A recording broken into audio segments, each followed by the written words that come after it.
안녕하십니까.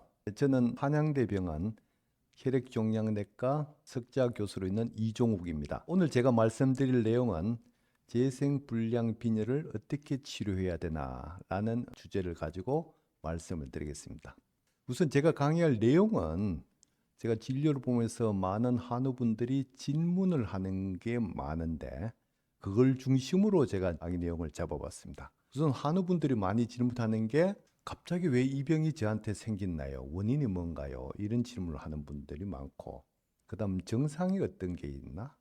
그 다음 제일 중요한 게 치료를 어떻게 하나요? 이제 치료적인 관점에서 많이 상의를 합니다. 그 다음에 이제 마지막으로 묻는 게 교수님, 이 병은 완치가 가능한가요? 사실 이게 이제 환자나 가족분들한테도 굉장히 중요한 이야기겠죠. 우리가 이 병을 진단할 때 제일 중요한 것이 골수 검사를 하게 됩니다. 그것이 두의 사진이 있는데요. 오른쪽 사진이 정상 사람의 골수 조직 사진이고 왼쪽이 재생불량 빈혈 환자의 골수 사진입니다. 우선 이 보시면은 오른쪽에 저런 세포들이 있는 게 건강한 조혈 세포들입니다. 조혈이라는 것이 피를 만드는 그런 세포들이 풍성하게 있는 게 정상인의 골수고, 왼쪽 편은 보시면은 좀 하얀 게 많이 보이죠. 저게 지방입니다. 지방. 그리고 세포들이 보이는 것이 적게 보여요. 그래서 저걸 우리가 세포 충실도라 그러는데, 오른쪽에 정상인에서는 세포 충실도가 이 정도면 한 60%로 봅니다. 그런데 왼편은 저 대부분이 하얗게 지방으로 차 있고 정상 조혈 세포들이 한 5 내지 10% 정도밖에 안 돼요. 그래서 정상적인 조혈 기능을 하는 세포가 양적으로 심각하게 많이 감소되어 있는 병을 재생불량 빈혈이라고 합니다.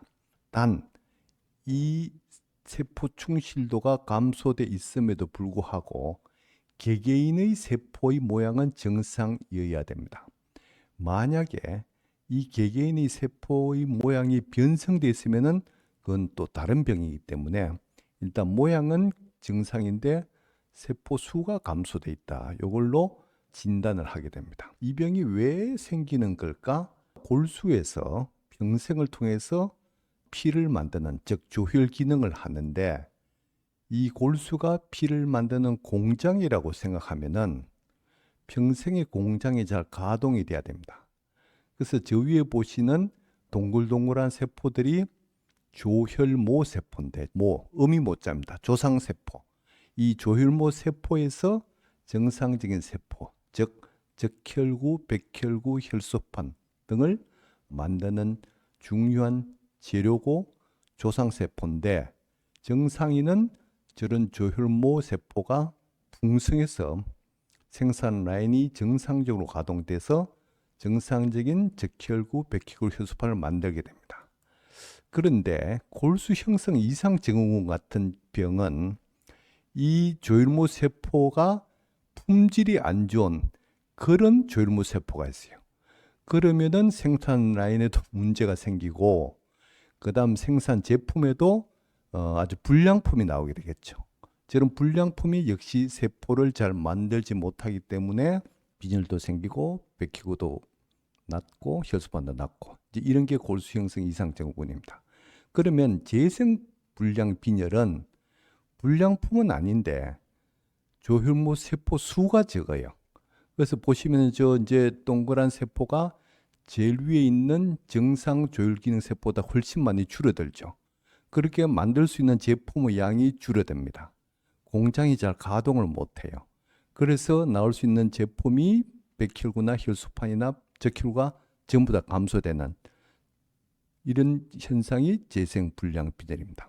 그러면은 다시 근원적으로 돌아가서 왜 재생불량 빈혈은 저렇게 세포수가 적을까?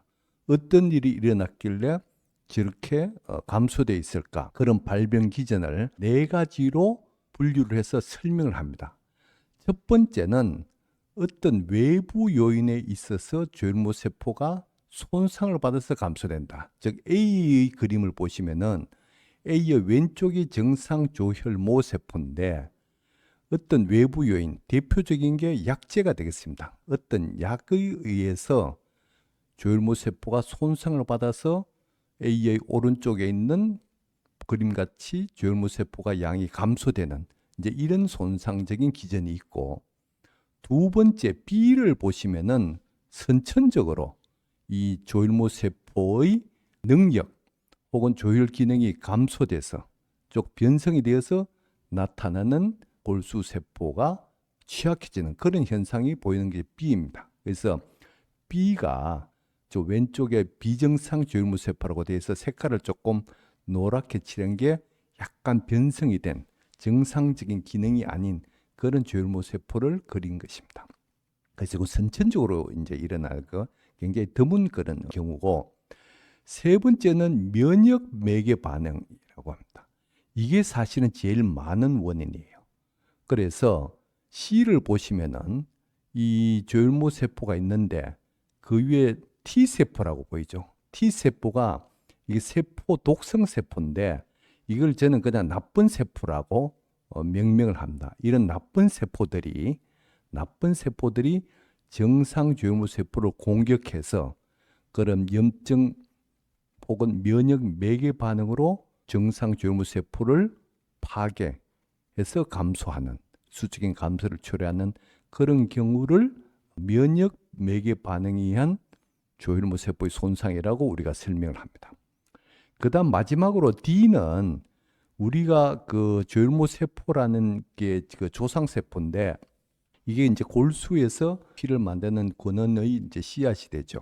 근데 이 씨앗이 싹을 자라려면은 좋은 밭이 있어야 됩니다. 그 밭을 우리가 미세 환경이라고 그러는데 그 씨와 밭이 다 좋아야 되죠. 그런데 D라는 이런 경우는 조혈모 세포는 비교적 있는 것 같은데 밭이 좋지 않아서 이 조혈 기능이 잘 되지 않는 그런 경우가 D의 경우에 됩니다. 그래서 A라는 경우는 사실은 좀 심플해요. 왜냐하면 그런 약제를 원인되는 약제를 알면 약제를 피하고 기다리면 회복될 수가 있고, B의 경우는 선천적인 문제이기 때문에 태어날 때부터 소아과에서 진단을 하는 거고, D라는 경우도 흔한 경우는 아닙니다. 지금 우리가 이야기하는 재생 불량 빈혈의 발병 기전에서 제일 중요하고 제일 많은 것은 C의 경우예요. C가 면역 반응에 의한 손상입니다. 그래서 말씀드렸다시피 조혈모 세포 양이 면역 반응으로 해서 파괴돼서 수적인 감소 때문에 이런 적혈구나 백혈구나 혈소판을 만들어내지 못함으로써 생기는 다양한 증상들이 환자들이 경험을 해서 병원을 찾게 되고 그래서 진단을 받게 됩니다. 제일 많이 호소하는 게 빈혈 증상이에요. 적혈구를 못 만드니까 빈혈이 오니까 창백해지고 피로하고 무기력하고 기운이 없고 이제 진행이 되면은 이제 숨까지 차게 되죠. 그래서 이런 증상이 제일 많기 때문에 재생불량 빈혈이라고 명명을 하게 되고, 혹은 이게 이제 질병 코드에 D619라는 코드인데 그거를 이제 진단서에서 치면은 무형성 빈혈 이런 말로도 나옵니다. 같은 말이에요. 세포 형성이 안 된다라는 건데 빈혈 증상이 제일 많이 오기 때문에 이제 그런 명명을 한 것 같습니다. 그다음 사실은 중요한 게 백혈구가 못 만들어지기 때문에 그 백혈구 중에서도 중순구 혹은 호중구라는 세포가 감소돼 있어요. 이게 외부의 균이나 곰팡이균 혹은 바이러스에 대해서 대항할 수 있는 그런 세포인데 이게 이제 감소되니까 면역이 낮은, 즉 면역 저하 상태가 됩니다. 그렇기 때문에 감염에 대해서 굉장히 취약해요. 그래서 이런 감염 생기면 고열이 나고 이게 치료가 늦거나 좀 심각한 균이면은 폐혈증으로 해서 이런 걸로 사망을 할 수도 있습니다. 그래서 이 백혈구 감소증, 즉 중성구 감소증이 사실은 임상적으로 제일 좀 위험하다, 중대하다 이렇게 말씀드릴 수가 있습니다. 그럼 세 번째는 혈소판도 못 만들기 때문에 혈소판의 기능은 이게 우리가 지혈시키는 작용인데 이게 낮음으로써 지혈도 되지 않고 자꾸 출혈이 되는 그런 증상이 나타납니다. 그래서 피부에 반점이 생긴다든지 멍이 잘 생기고 또 코피가 나면은 코피가 잘 멎지도 않고 어떤 분은 잘 모르고 그냥 치과에 가서 발치를 하는데 발치하는 그 부위에서 이제 멋질 않으니까 놀래서 옆에 내과에 가서 피검사를 해보니까 혈소판이 만도 안 된다. 그래서 비로소 한 거죠. 하열, 여성분들 생리를 하는데 생리가 멋지를 않아서 산부인과에서 이상하다 해서 피검사를 해보니까 혈소판이 12,000 이렇게 해서 알게 되는 경우가 많습니다. 그 다음에 이제 이게 점점 심각해지면은 제일 문제가 이제 뇌출혈 혹은 장출혈 이제 이런 게 오기 때문에 이거는 이제 생명을 위협하는 심각한 장기 출혈이 됩니다. 그래서 이런 다양한 증상들이 환자분한테 나타날 수가 있고 이제 이런 걸로 해서 병원에 와서 진단을 받게 됩니다. 그래서 우리가 재생불량 빈혈은 중증도에 대해서 분류를 하는데요. 그래서 경증이 있고 그다음 중간, 그다음에 중증이 있고 혹은 초중증이 있습니다. 근데 우리가 임상적으로 중요한 거는 중증 혹은 초중증이에요. 그래서 3번의 중증을 보시면 이 기준이 골수검사에서 세포 충실도가 25% 미만, 아까 처음에 보여드렸던 그 슬라이드에서 세포 충실도가 한 5 내지 10% 정도의 슬라이드였는데 어쨌든 정상보다 한 반 이하로 떨어지는 그런 세포 충실도의 그 골수검사 소견이 있어야 되고, 피검사를 보면은 중성구 수가 500개 미만, 혈소판 수가 2만 미만, 그 다음 교정 망상 적혈구 수가 1% 미만, 이 세 중에서 두 가지만 충족을 하면은 우리가 중증이라고 합니다. 그래서 중성구가 낮고 면역이 약하다는 소리죠. 혈소판이 2만 이하니까 혈소판도 굉장히 낮고, 그 다음 교정 망상 적혈구가 2% 미만이라는 것은 적혈구 수혈, 즉 빨간 피를 수혈할 수 있는 그런 기준이 될 수 있기 때문에 이게 중증의 기준이 됩니다. 그런데 이보다 더 심한 것은 초중증이라고 있는데 200개 미만인 경우입니다. 이것은 더 심각하죠. 왜냐하면 감염에 대해서 굉장히 더욱더 위험하기 때문에 이런 초중증 재생불량 빈혈 환자들은 빨리 치료 결정을 해서 환자를 일단 위험에서 벗어나야 되겠다. 이런 면에서는 초중증을 우리가 따로 분류를 하기도 합니다. 그래서 이제 치료로 들어가서 경증이나 중증도는 큰 문제는 안 돼요. 그래서 중증에 대해서 주로 말씀드리면은 중증 재생불량 빈혈 환자의 주된 치료, 1차 치료입니다. 1차 치료라는 것은 환자가 처음에 왔을 때 어떤 치료를 할 것이냐. 그러니까 크게 두 가지입니다. 하나는 죄율모세포 이식이 있고 두 번째는 면역 억제 치료가 있습니다. 면역 억제 치료라는 말씀을 환우분들한테 드리면은 잘 좀 오해를 하는 부분이 있어요. 백혈구가 낮고 해서 면역이 약한데 그래서 감염에 취약하다고 그랬는데 그런 면역을 억제하면은 면역이 더 떨어져서 더 위험한 거 아닐까? 라고 조금 오해를 합니다. 그런데 면역 억제 치료의 기본 개념은 나쁜 T세포가 정상 조혈모세포를 공격해서 이게 파괴된다. 그래서 숫자가 줄어든다고 말씀드렸는데 면역 억제라는 것은 그런 나쁜 세포, 나쁜 면역을 억제하는 이제 그런 개념입니다. 그래서 나쁜 면역을 억제해야지 조혈모세포가 더 이상을 공격을 안 받고 살아나서 정상 피를 만들 수 있다. 이런 이치이기 때문에 저는 면역 억제 치료라는 용어보다는 한우분들한테 설명할 때는 그는 면역 조절 치료 이런 용어를 쓰기도 합니다. 자, 그럼 이식은 어떤 경우에 할 것이냐? 이식은 일단 중증이 돼야 돼. 중증 혹은 초중증. 그래서 아까 말씀드린 경증이나 중간 정도는 이식할 필요가 없다. 그 정도로 심각한 상태도 아니고 다른 약물 치료로도 좋아질 가능성이 있고, 마지막으로 이식을 하기에는 그런 그 위험을 감수할 만한 그런 정도의 수준은 아니다. 때문에 중증 혹은 초중증이 돼야 된다. 두 번째 이 나이 문제인데 이제 일반적으로는 50세 이하에서 하자 가이드라인이 돼 있지만은 만약에 신체 상태나 아니면 활력 상태, 건강 상태가 아주 양호하면은 50세 이상, 그 60세도 뭐 가능은 합니다. 그런데 반대로 50세 이하고 40세, 뭐 30세인데 다른 질환이 있어. 다른 질환이 뭐 콩팥이 나쁘다, 심장이 나쁘다 이런 경우는 이식이 좀 곤란할 수도 있습니다. 마지막으로 이식 유전자 HLA라고 그러는데 HLA가 맞는 형제 자매가 있는 경우, 즉 공여자라 그러죠. 공여자. 이식을 하려면은 주는 사람이 있어야 됩니다. 그래서 HLA가 맞는 형제가 있는 경우, 그다음 나이가 조금 젊어야 된다, 중증이 돼야 된다. 이런 경우가 이식의 대상입니다. 반대로 이야기하면 나머지는 전부 다 이식의 대상이 되지 않습니다. 중증이 아닌 경우, 나이가 70대 너무 많고 혹은 HLA가 맞는 형제가 없는 경우, 이런 경우는 전부 다 면역 억제 치료의 대상이 되는 것이죠. 그래서 우리나라의 국내에서 조혈모세포 이식 현황을 보면은 이게 이제 매년 우리가 이제 통계를 내면은 중증 재생 불량 빈혈으로 이식을 받는 경우가 1년에 한 100명에서 140명 정도. 그 중에서도 이제 형제 간 이식, 비혈행 간 이식, 그다음 반일지식 등등을 다양하게 지금 하고 있죠. 그래서 작년 2024년까지 국내에서 재생 불량 빈혈로 이식을 받은 경우가 한 3,092명 정도가 됩니다. 자, 그래서 이식을 할 때는 일단 주는 사람이 있어야 되니까 이식 유전자 검사를 형제 자매에서 이거가 맞는 사람이 있는지를 확인하고, 만약에 없으면은 그 다음에 이식 유전자가 일치하는 다른 사람, 즉 이걸 비혈흔간 이식이라고 합니다. 비혈흔간 이식을 이식조정센터에서 이제 찾을 수가 있습니다. 이제 그 맞는 사람을 찾아서 이식하는 방법이 있고, 만약에 여기서도 맞는 사람이 없다, 혹은 좀 최근에 문제가 되는 맞는 사람을 찾았는데 그 사람이 이식 공유를 하기를 거부한다, 싫다 하는 경우는 할 수가 없는 거죠.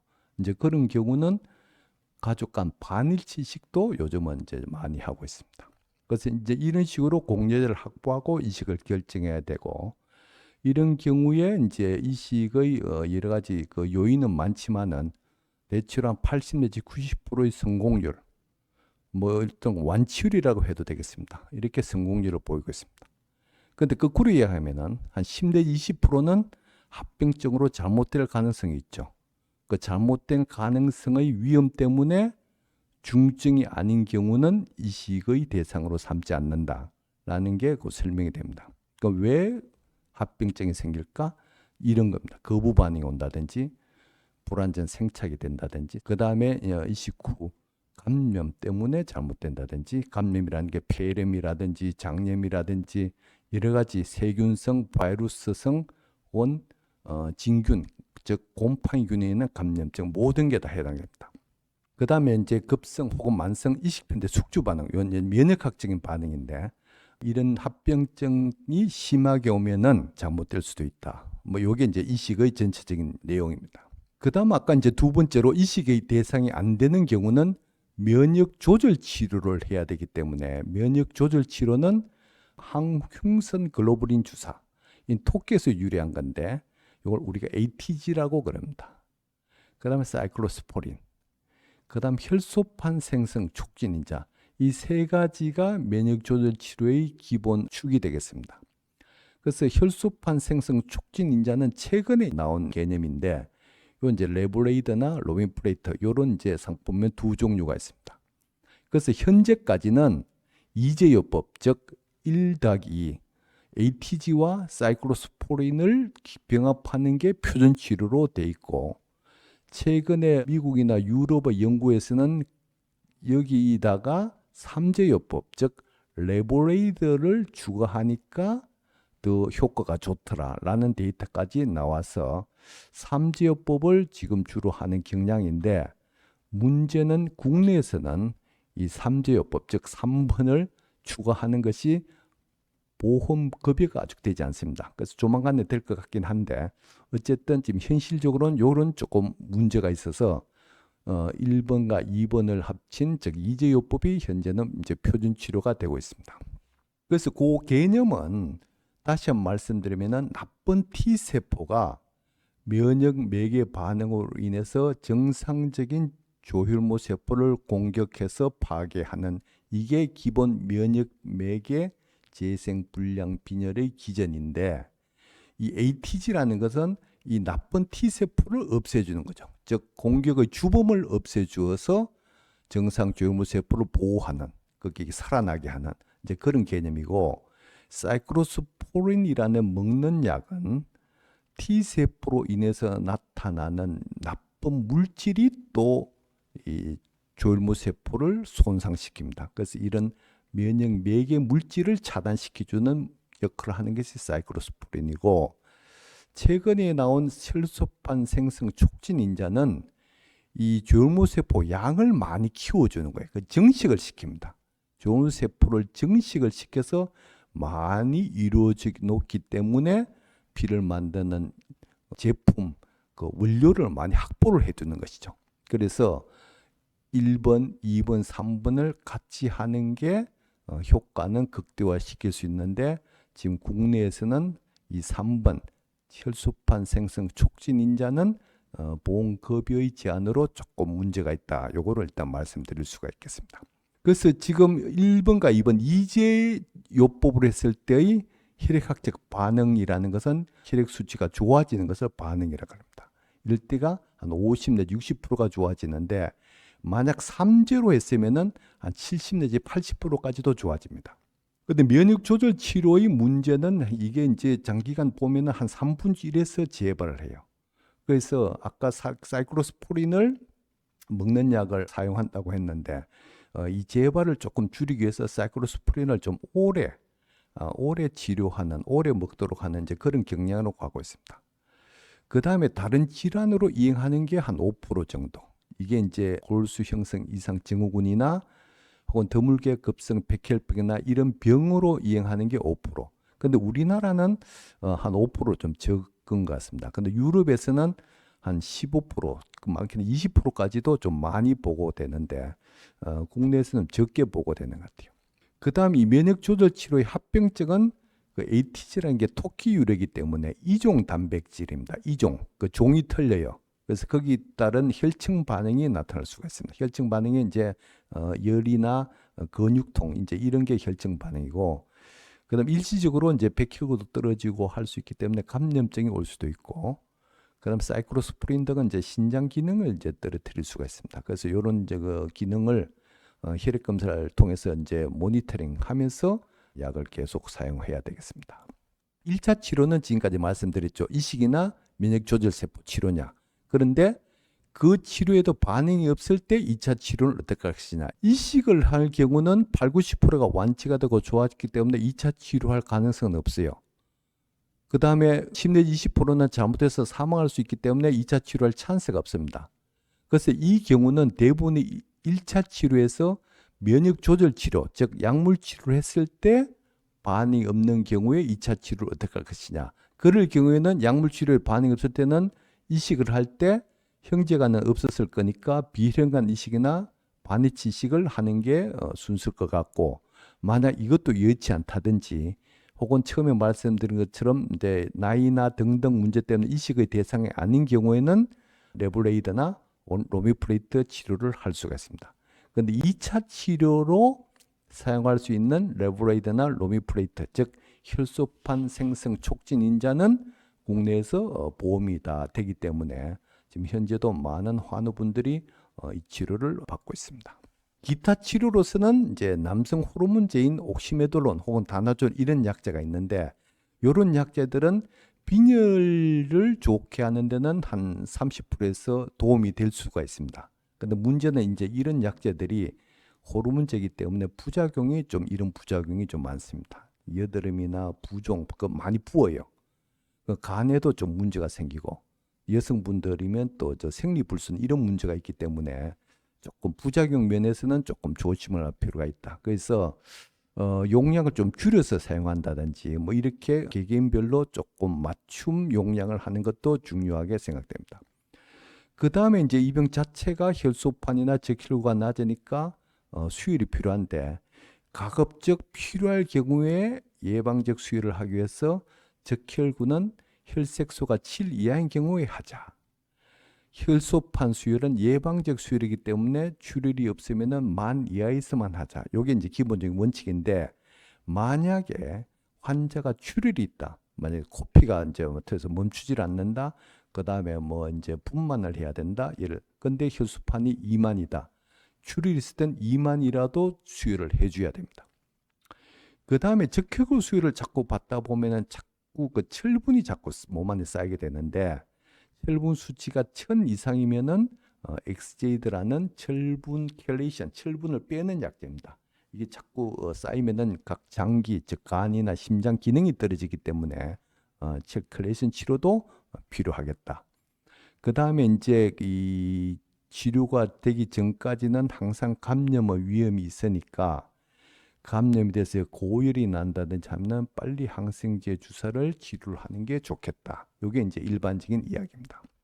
그래서 마지막으로 좀 정리를 하면은 중증 재생 불량 빈혈의 치료 방침에서 진단이 되면은 우선 나이를 보고 나이가 젊으면은 즉 50세 이하인데 이식 유전자가 맞는 형제가 있다 하면은 바로 이식을 하고 만약에 이런 형제가 없다 하면은 면역 조절 치료를 하는데 여기 아까 말씀드린 ATG와 사이클로스포린 이제요법을 하는데 조만간 이 TPORA 즉 혈소판 생성 촉진 인자가 보험이 되면은 요 3제까지도 가능할 것으로 보입니다. 그래서 이제 이렇게 치료를 하고 이 면역 조절 치료했을 때는 아까 말씀드린 것처럼 재발을 줄이기 위해서 사이클로스포린을 조금 오래 쓰는 게 좋겠다. 이제 이렇게 이야기하고 만약에 면역 조절 치료에도 반응이 없으면은 그때는 비혈행간이나 반일치 이식을 하는 게 좋겠다. 뭐 이렇게 되고 만약에 나이가 좀 많으신 환우분들은 처음부터 이식을 하는 건 아니니까 아까 말씀드린 대로 면역 조절 치료와 혈소판 생성 촉진 인자를 먼저 하는 게 순서고 만약에 여기서도 반응이 없다 하면은 2차 치료로 혈소판 생성 인자 요건 이제 아까 보험이 된다 그랬죠. 요 치료를 하는 게 좋겠습니다. 근데 이것까지 했는데도 반응이 없으면은 이식을 고려해야 되고 여기서 반응이 있으면은 지속적으로 이 치료를 할 수가 있습니다. 그래서 전체적인 치료의 계획은 이렇게 표해 보이시는 것 같은데 개개인의 상황은 전부 다 틀릴 수 있기 때문에 치료에 대한 구체적인 내용은 담당 교수님이랑 잘 상의하셔서 치료의 방침을 결정하시면 되고 마지막으로 말씀드리고 싶은 것은 이 환자와 치료하는 주치의의 믿음을 바탕으로 한 관계가 상당히 중요하다고 생각합니다. 그래서 환우분들은 희망을 가지고 교수님과 주치의가 잘 상의를 하면서 치료에 임해주셔서 좋은 결과를 맞이하시기를 바라겠습니다. 예, 감사합니다.